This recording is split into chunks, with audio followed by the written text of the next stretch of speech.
Peter. My name is Henry. I'm here to help you. Another poor bloke that's to deal with me, as if Mlada didn't have enough on her plate already. I'll try to figure out what's wrong with you.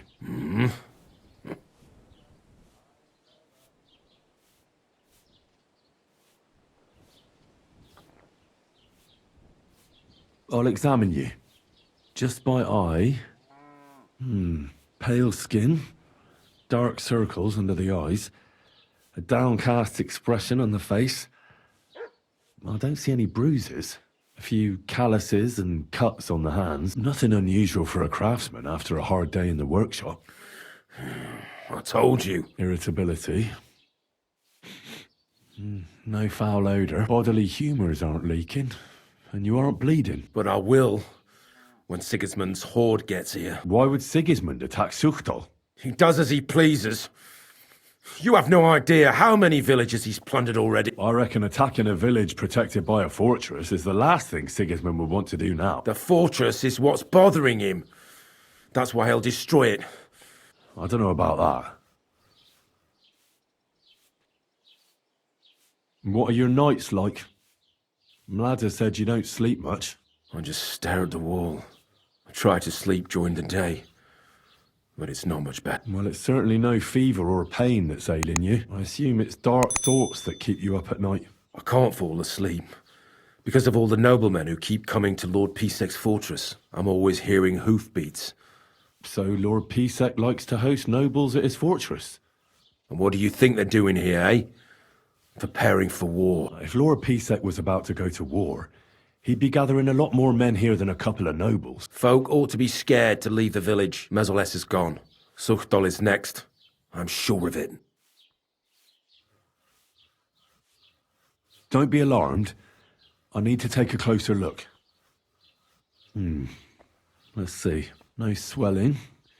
No cancer on the skin. Does this hurt? Nothing hurts. Your palms are cold. Your muscles are tense.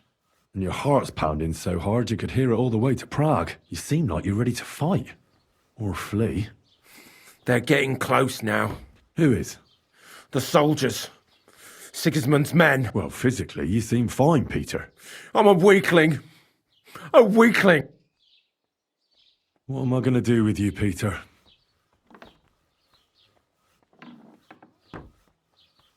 There's nothing wrong with you physically, so it must be an ailment of the soul. The chamomile decoctions will help calm your mind, but you'll have to change your diet as well, so you don't just drink potions. And last but not least, some words of encouragement wouldn't be amiss. You'll be back on your feet in no time. I'll get things ready and be back soon.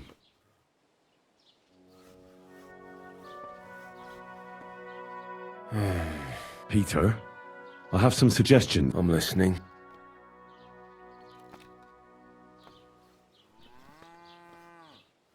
You should drink the chamomile decoction.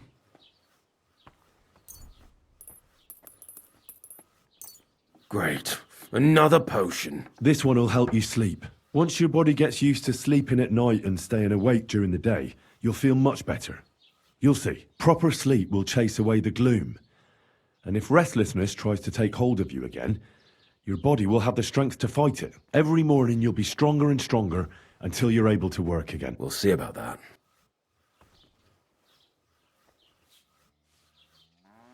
You need to start eating again, even if you don't have an appetite. First, ask Mlada to get you some honey and add it to your gruel. You think some honey is gonna save me? It'll give you stamina without irritating your stomach, first of all. But you have to admit Mother Nature has it well thought out. Where bloodwort helps with bleeding and feverfew with fevers, honey coats your humours so that they can't get out of balance so easily. Any melancholia wanting to take hold of you would have to make its way through thick honey. So it could hardly get from your stomach to you. Soon you'll be as busy as a bee again and getting on swimmingly. Which brings me to my next piece of advice. Start eating fish more regularly. Some nice fatty ones, ideally. Fat in the belly will surely stop gloom from getting through. Same as with the honey. I suppose that makes...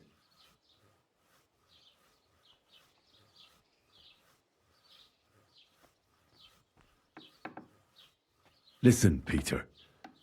I know you're worried about the army that's set up camp over the hill. That's why I'd like to tell you something from the... If you're scared of Sigismund's soldiers, Trust me when I tell you, when you're caught between a rock and a hard place, there's no shame in running. It doesn't make you a coward.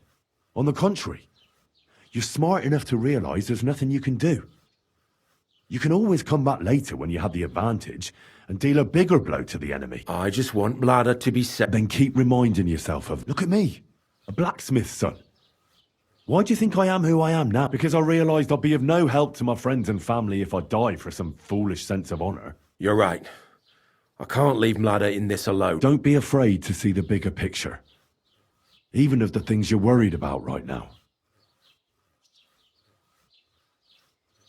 A bit of prayer won't hurt.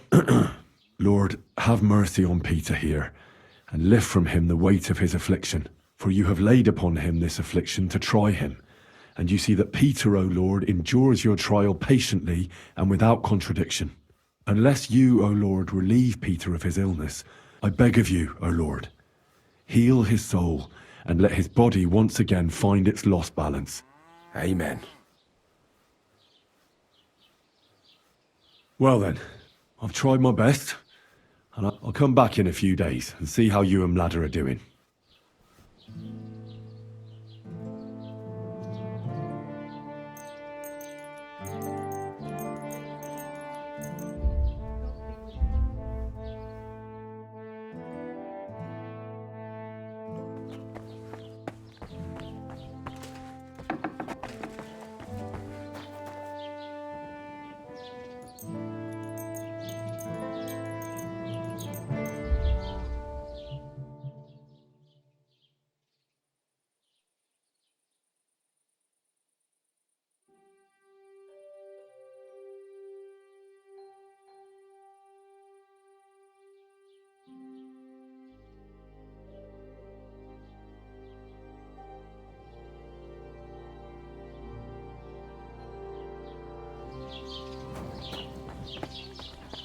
You won't believe what happened. How is Peter doing? Henry, it helped.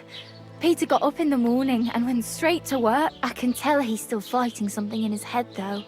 He looks fearfully to the horizon, but hopefully things will get better with time. It won't go away as quickly as it came, but we'll get through it somehow. Just keep giving him hope. I will. You can... I'm glad I could help. But don't forget our deal. The Thunderstone is mine. But the stone helped Peter. We need it. And I'll never be able to afford another. It'll protect our homestead. And what if Peter's illness returns? The stone has great power, but it's used up all the strength it had for you.